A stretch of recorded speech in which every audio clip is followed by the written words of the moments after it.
오늘 우리에게 주시는 하나님 말씀은 누가복음 2장 41절서부터 52절에 있는 말씀입니다. 신약성경 111면 정도 있습니다.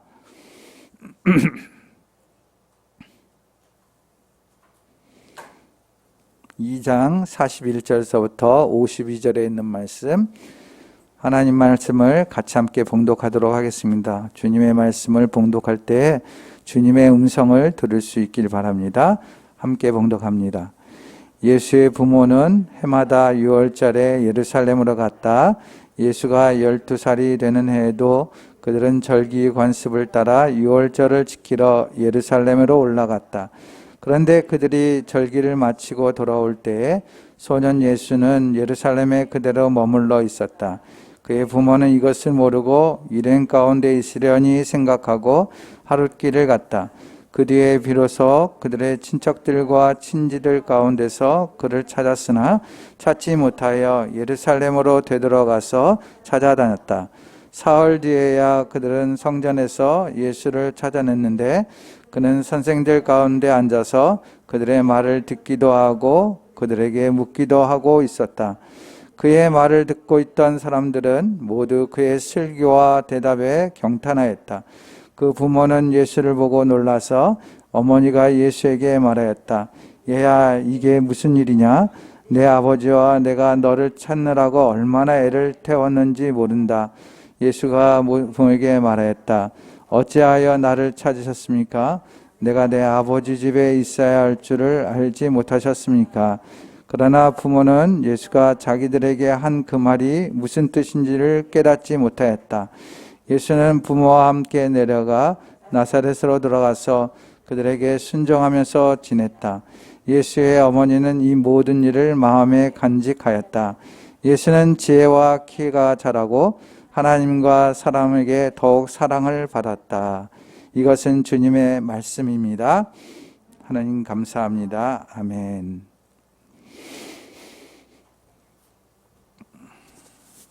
한 주간 잘 지내셨습니까? 네, 이제 새로운 한 해가 돼서 벌써 2주가 됐어요. 금방 지나가네요.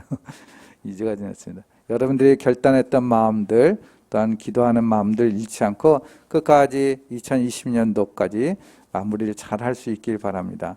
우리는 작심삼일이란 말을 종종 사용하는데 그 마음이 변치 않도록 내 마음을 잡고 새롭게 주님 앞에 나아갈 수 있기를 바랍니다. 그래서 올 한 해 진짜 여러분들이 기도하고 교회가 기도하고 세운 목표들을 하나하나 잘 이루어져서 우리 모두가 기뻐할 수 있는, 어려움 가운데서 더 어려울지라도 믿음을 지키고 하나님의 뜻을 행함으로 인해서 거기에서 이루어지시는 하나님의 축복을 경험할 수 있는 우리 성도들의 삶이 될 수 있기를 다시 한번 주님의 이름으로 축원드립니다.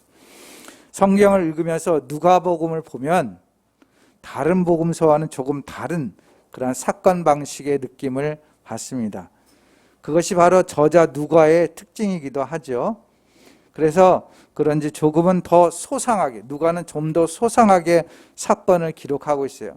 뿐만 아니라 시간의 흐름에 따라서 사건을 전개합니다. 이 시간의 흐름에 따라서 전개한다는 말은 바로 역사 기록 방식, 그러니까 이것이 사실이다라는 그러한 기록 방식을 가졌다라는 의미를 갖고 있습니다.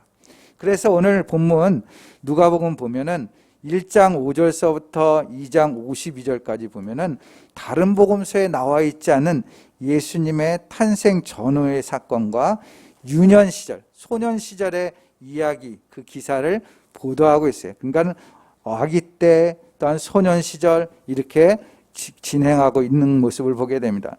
이런 장면을 신학자들은 인자로서 이 땅에 오신 메시아를 나타내는 기술 방식으로 했다, 이렇게 표현하고 있어요. 인자로서 메시아가 오셨다라는 것을 보여주고 있다라고 이야기합니다.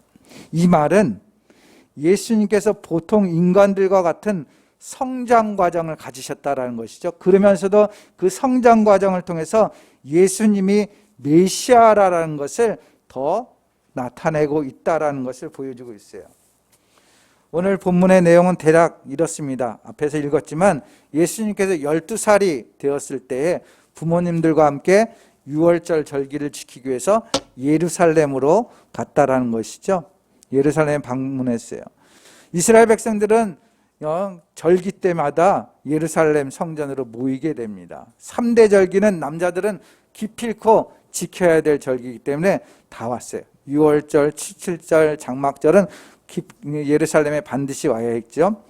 그런데 예루살렘 성전에 방문했다가 돌아가는 도중에 함께 와야 할 예수님이 보이지 않자 길에서 찾다가 못 찾고 성전에 와서 예수님을 만나게 되었다라는 것이 오늘 본문의 이야기죠.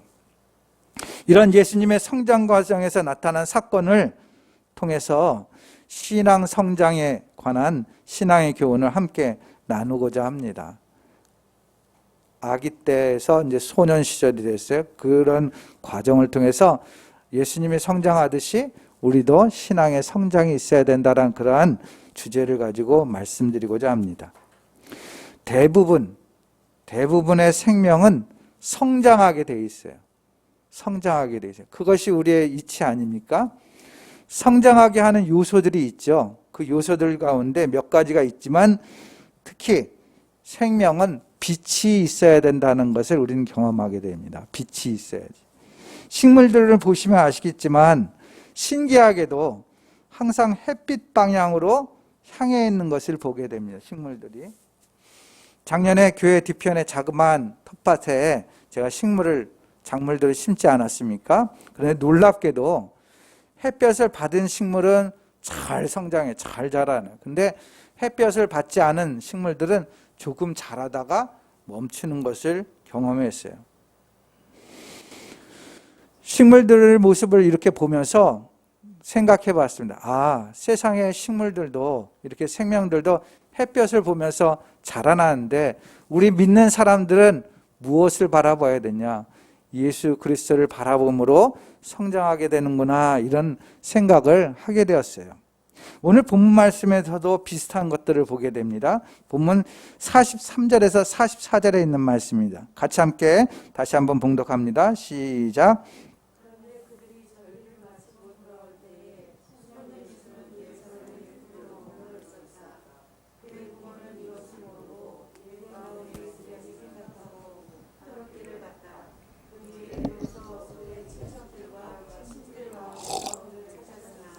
아멘. 본문은 요셉과 마리아가 소년 예수를 잃어버린 사실에 대해서 보도하고 있습니다. 예수님의 가족들은 예루살렘 성전에서 절기를 지키고 집으로 귀환하는 도중에 하룻길을 간 후에야 예수님이 보이지 않다라는 사실을 알게 되었어요. 여기서 가족들이 예수님의 행적을 하루 동안이나 몰랐다는 것이 이상하게 여길 수 있습니다. 그러나 당시 6월절 행사에는 수많은 인파가 몰려들었어요. 그리고 돌아갈 때는 각각의 고향 방향으로 가는 사람들이 뭉쳐서 이렇게 갔다고 합니다. 그래서 그 여자들은 앞장서 가고 남자들이 뒤에 따랐다고 하는데 그 무리 중에 아마 있을 것이라고 생각했던 것 같아요. 그러나 아무리 그렇다 해도 하룻길 가는 동안에 예수님의 행적을 몰랐다라는 것은 그들이 얼마나 소년 예수에 대해서 무관심하게 지냈는지 알 수가 있어요. 그 순간에는. 그러니까 다른 일로 사람들이 많으니까 여러 가지 이유 때문에 예수님을 생각지 못할 수도 있었을 것 같습니다. 너무나 안일하게 생각한 까닭에 예수님을 잃어버린 것이에요. 여기서 우리는 한 가지 중요한 교훈을 깨닫게 됩니다. 그것은 안일하게 신앙생활하면 삶 속에서 예수님을 잃어버릴 수 있다는 점을 우리는 알게 됩니다. 마리아와 요셉은 너무나 안일하게 예수님이 그저 뒤따라고 올 줄 알았어요. 따라오는 것은 당연하다고 생각했죠. 거기에 있을 것이다 라고 추측만 하고 생각했던 것 같아요. 그런데 당연하다고 생각했던 것이 당연하지 않았습니다. 우리도 이런 안일무사한 신앙생활을 하고 있지 않은가라고 생각해 보게 됩니다. 기도 생활이나 직분을 감당할 때도 안일하게 하고 예배도 안일하게 드리고 있지는 않은지 이런 마음을 줍니다. 그러면서 예수님이 동행해 주신다고 그냥 믿고는 있지 않습니까? 그냥 나는 신앙생활을 그냥 안일하게 하면서 하나님이 나 축복해 주실 거야. 하나님이 나와 동행하실 거야. 그렇게 우리는 당연하게 생각하고 있지는 않습니까? 사랑하는 성도 여러분, 안일한 신앙생활은 태만과 게으름으로 나아가서 결국 세상의 유혹과 사탄의 시험에 자기도 모르게 빠지게 됩니다. 예수님을 내 마음과 내 생각 속에서 잃어버리게 되는 것이죠. 그래서 예수님께서 분명히 말씀하셨어요. 누가복음 21장 34절 말씀에 너희는 스스로 조심해서 방탕과 술 취함과 세상살이의 걱정으로 너희 마음이 짓눌리지 않게 하고 또한 그 날이 덫과 같이 너에게 닥치지 않게 하여라 말씀. 여기서 짓눌리지 않게 하여라 라는 말씀이 있어요. 짓눌리지 않게. 34절 보시면 여기서 짓눌리지 않게 하라는 말은 마음이 둔하여지지 말라라는 표현이에요. 마음이 둔하여지지 말라. 안일무사한 신앙인은 결국 아무런 준비 없이 주님의 재림을 맞게 된다는 경고의 말씀입니다. 방탕과 세속의 유혹과 염려가 그 마음을 지배하여서 주님을 잃어버리게 된다는 거예요. 그러므로 늘 깨어서 주님과 교제하는 신앙생활을 해야 됩니다. 우리 신앙의 초점, 예수 그리스도에게서 눈을 떼서는 안 되는 것입니다. 방향을 잃어버려서는 안 되는 것이에요. 모든 일을 주님과 동행해야 됩니다. 몇 년 전만 해도 제 눈이 괜찮았어요. 근데 이제 몇 년 전부터 이제 눈이 잘 침침해지게 돼요. 이게 우리가 흔히 말하는 노안이 왔습니다. 노안이. 책을 볼 때 작은 글씨가 어릿해 보입니다. 정확하게 보이지 않아요. 그래서 간혹 잘못 읽을 때가 있어요. 초점이 맞춰지지 않으면 그만큼 책을 읽거나 무슨 일을 할 때 힘들게 되죠. 신앙생활도 마찬가지라고 생각이 됩니다. 우리의 초점을 잘 맞추지 않으면 힘들게 되는 거예요. 아, 내 생활이 왜 이렇게 힘들지? 라고 생각할 때 한번 나의 초점이 어디 있는가 한번 생각해 보시기 바랍니다.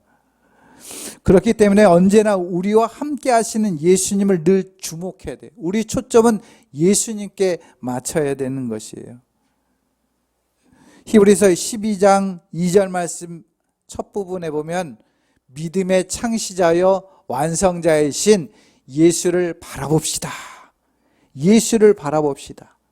우리 히브리서 보면은 히브리서는 고난 가운데 핍박 가운데 있었던 성도들을 향해서 쓰여진 편지다 이렇게 이야기하지 않습니까? 그 어려움 가운데서 초점이 어디에 맞춰집니까? 우리 믿음의 주 완성자이신 그 예수님을 바라봅시다. 지금 어렵지만 힘들지만 고난이 있고 고통이 있지만 우리의 초점을 놓치지 맙시다 라고 이야기하고 있는 것입니다. 코로나 시대를 살아가면서 이것은 더욱 절실해졌어요. 전에는 형식적으로 교회에 드나드는 것에 대해서 문제를 삼았습니다. 그렇죠? 우리 예배 드리려도 형식적으로 하지 맙시다. 그렇게 했는데 이제는 편리주의가 문제가 됐어요. 편리주의. 교회에 나오지 않아도 신앙생활을 할 수 있다는 생각이 우리 안에 이제 자리 잡기 시작했어요. 그저 편하고 쉽게 신앙생활을 하려고 합니다. 성도 여러분, 그런 생활을 계속하면 결국 그 마음속에 그리스도를 잃어버리고 맙니다. 이거는 뭐 저와 여러분이 동일해요. 저도 마찬가지죠. 저도. 주님을 바라보지 못하면 우리는 성장하지 못해요. 자라나지 못해요. 사랑하는 성도 여러분, 2021년도에는 더욱 주님을 바라볼 수 있기 바랍니다. 그 안에서 내 마음도, 내 믿음도, 내 삶도 더 한 걸음 업그레이드 될 수 있는, 성장할 수 있는 그러한 은혜가 있기를 바랍니다. 본문 46절 말씀입니다. 이어지는 말씀에 함께 읽겠습니다. 46절 시작. 그는 선생들 가운데 앉아서 그들의 말을 듣기도 하고 그들에게 묻기도 하고 있었다. 아멘. 청소년 시절에 예수님께서는 성전에 계신 그 모습을 성경은 이야기하고 있습니다. 물론 이 이야기는 예수님 잃어버린 사건에 연결된 이야기죠. 근데 이 이야기를 잘 살펴보면 예수님을 가족들이 잃어버렸다기보다는 어떻습니까? 오히려 예수님이 가족들을 떠났다라는 의미가 더 새겨지는 것 같아요.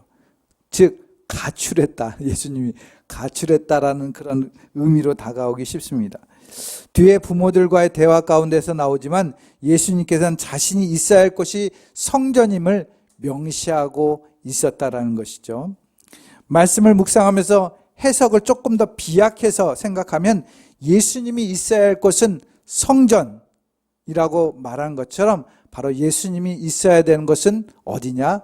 우리 마음, 우리와 함께하기를 원하신다라는 것을 우리가 표현한다 이렇게 생각할 수 있어요. 왜냐하면 사도 바울은 이렇게 이야기합니다. 고린도전서 6장 19절 말씀, 우리 같이 함께 고린도 6장 19절 말씀 읽겠습니다. 시작. 안에 계신 성령의 성전이라는 것을 알지 못합니까? 여러분은 성령을 하나님으로부터 받아서 모시고 있습니다. 여러분은 여러분 자신의 것이 아닙니다. 아멘. 우리 안에는 성령의 성전이 있다라는 거예요. 그래서 예수님이 성전에 있어야 되지 않습니까? 라는 것은 이걸 비약해서 제가 해석을 좀 비약한 거예요.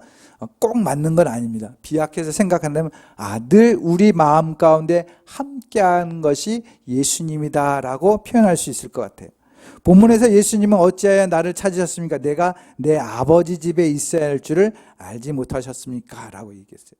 아버지의 집은 성전을 말하는 것이죠. 우리 마음은 성령이 거하시는 전이라고 말할 수 있습니다.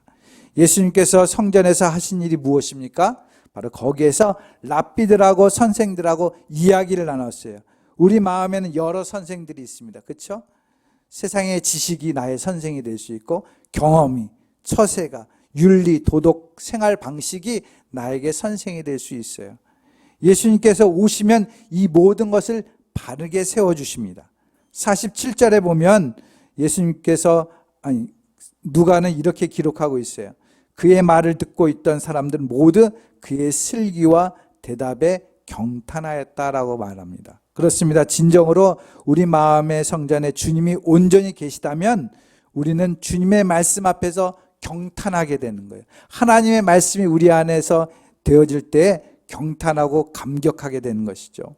바다 위를 걷게 되면 어떻게 되는가? 물에 빠지는 것이 우리의 이치 아닙니까? 상식이에요. 근데 바다 위를 걸으라라는 말씀 앞에서는 놀라운 기적으로 나타나는 것입니다. 태어나면서 소아마비로 태어나면 어떻습니까? 일평생 안진뱅이로 살 수밖에 없는 것이죠. 그것이 우리의 상식이지만 오히려 일어나 걸으라는 말씀이 우리 앞에 있으면 그것은 기적으로 체험될 수 있는 길이 되는 것이에요. 주님이 함께 하시면 되어지는 역사입니다. 그래서 주님은 언제나 우리 안에 계셔서 말씀으로 우리를 새롭게 하시는 거죠. 즉 믿음의 사람들의 양식은, 우리가 성장하는 양식은 뭡니까? 말씀이다라는 것을 다시 한번 나타나고 있는 것이에요. 말씀은 순종함으로 나에게 자양분이 됩니다. 아무리 먹을 것이 많아도 내가 먹지 않으면, 나에게 소화가 되지 않으면 나에게 양분이 될 수 없습니다. 내가 자그마한 음식이라도 먹을 때 소화가 되고 내 몸으로 퍼져나갈 때 그것이 날 성장하게 하는 것처럼 말씀이 아무리 수없이 많아도 그것이 내 말씀이 되지 않으면, 나에게 주신 말씀이 되지 않으면 아무 소용이 없습니다. 나는 자라나지 않는다는 것이에요. 사랑하는 성도 여러분, 올 초에 송구 영신 예배 때 말씀 액자를 다 받으셨습니다. 그리고 그 말씀에 받은 그 말씀이 무슨 말씀인가 알려주셨죠.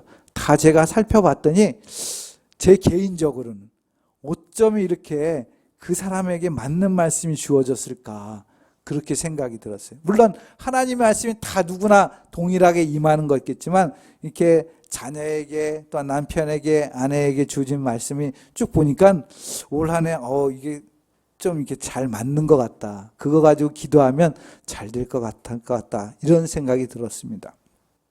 사랑하는 성도 여러분, 나에게 주신 한 말씀이라도 붙들고 그것이 나의 말씀이 되도록, 그래서 그 말씀이 내 삶에 역사하도록, 하나님께서 이루시는 그 기적을 경험하는 그러한 여러분들이 될 수 있길 바랍니다. 그럴 때 내 신앙은 한층 더 한 걸음 더 성장할 수 있게 되는 것이죠.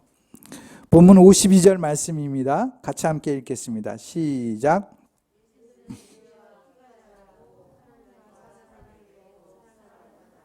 아멘. 누가는 예수님의 성장의 모습을 이렇게 간략하고 핵심적으로 기록하고 있어요. 주로 우리가 이 말씀을 어디에 많이 사용하냐면 아이들 돌잔치 때, 백일 예배 때 많이 사용하지만 이 말씀 우리에게도 적용되는 말씀이라고 생각이 돼요. 첫 번째, 예수님은 지혜가 자라났다는 것이죠. 이 지혜로 표현됐지만 지식적인 면에서도 성장을 하셨다는 것이에요.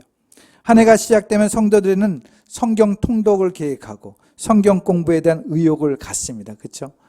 저마다 올해는 말씀을 더 한번 지식적으로나 여러 면으로 한번 노력해보자 라고 합니다.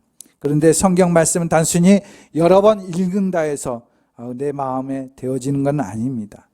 우리가 성경 말씀의 뜻을 잘 알고 분별하고 또한 그 말씀을 상고하는 노력이 필요한 것이죠. 예수님은 12살 소년 시절부터 이미 성전에서 많은 선생들과 더불어 말씀을 듣고 묻고 답하기를 즐거워하셨습니다. 단순히 듣기만 하고 읽기만 하는 신앙에는 힘이 없습니다. 성경은 많이 읽는 것도 중요하지만 더 중요한 것은 그 말씀을 깨닫고 그 말씀의 진리를 행하는 것이 더 중요하다는 것을 우리는 알아야 됩니다. 그런 면에서 주일날마다 또한 새벽마다 또한 여러 수요 예배마다 말씀이 일방적으로 선포되어질 때 그것은 결코 나에게 다 해당되는 말씀이 안 되는 것이에요. 내가 그냥 수동적으로 들어서는 안 된다는 것이죠.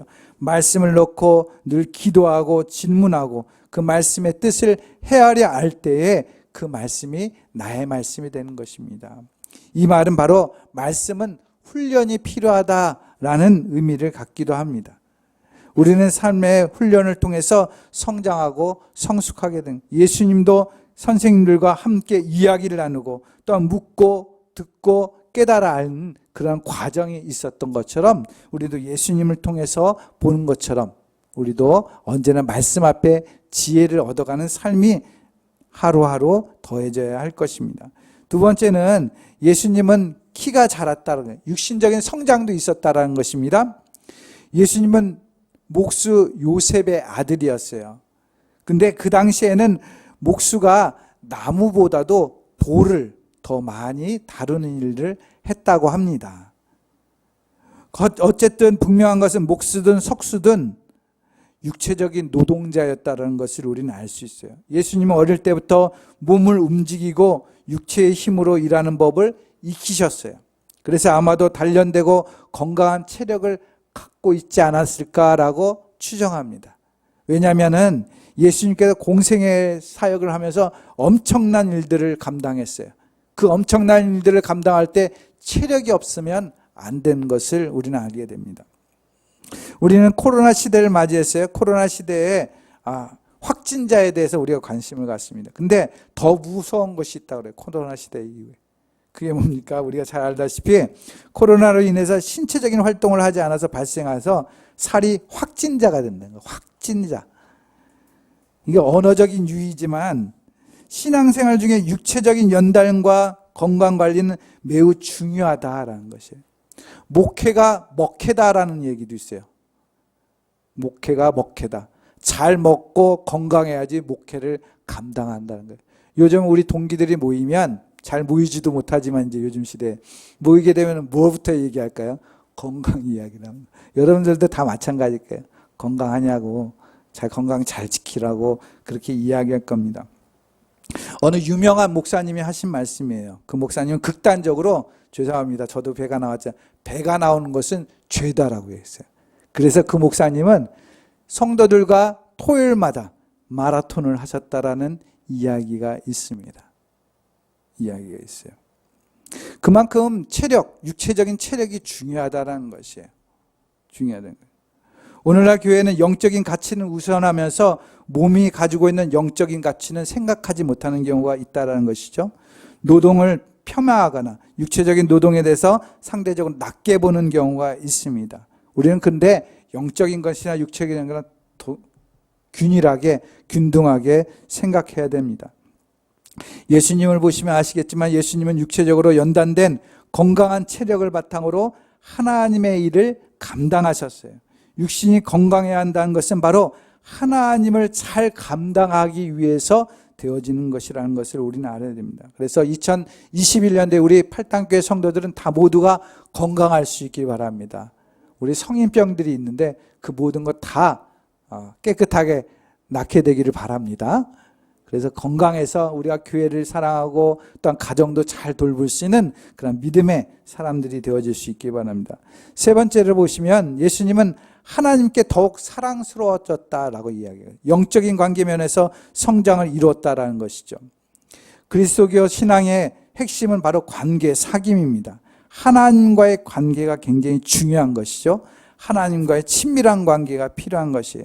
부모의 충분한 사랑을 받고 자란 자녀들은 더욱 성숙하고 건강한 인격을 가질 수 있습니다.